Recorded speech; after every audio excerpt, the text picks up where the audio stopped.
Next up is a follow-up story on an Oak Park dentist we learned about, Dr. James Scapillato. He has made it his mission to bring quality dental care to the disabled in a world not so friendly to those with disability. Doctor shared with us his story of how he first came to treating a community that has long been neglected by the dental world.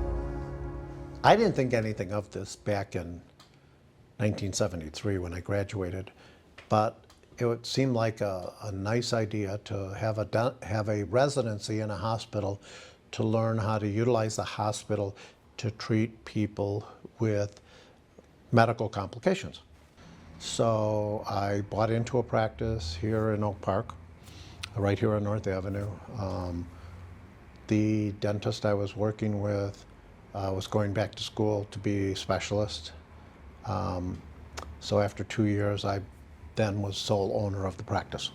I wanted to do something with the hospital.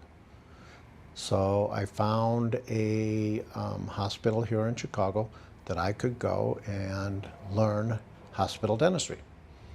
Well, what I quickly found out is most of the patients being done in the hospital, and I don't mean in the clinical setting, I mean, in a hospital under general anesthesia and all of that kind of stuff, happen to be special needs.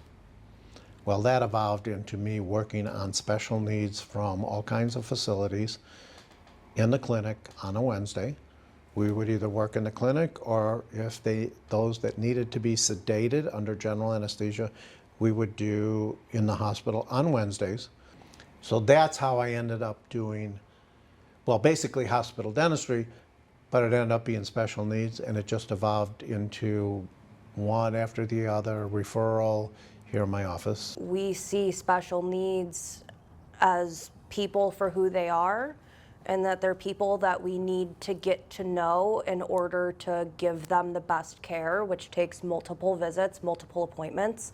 And a lot of the patients we work with, we do find certain cues that they have or certain tendencies that they have when they are scared, when they're angry, when they're happy and calm.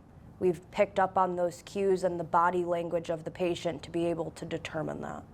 Initially, people were a little unsettled by it, because if you go back to the early 80s, people still didn't want to see what we now call special needs patients in the waiting room, or know that they were being treated, not from the standpoint of being treated, they just didn't want to hear it, come in contact, see it, whatever you want to call it. Today, it's common in my practice. They understand who my special needs patients are. And what do I normally get from them? Wow, I give you a lot of credit for working on them. That's a change in 40 years. But they also know that's who I am, and they've experienced it somewhere along the line.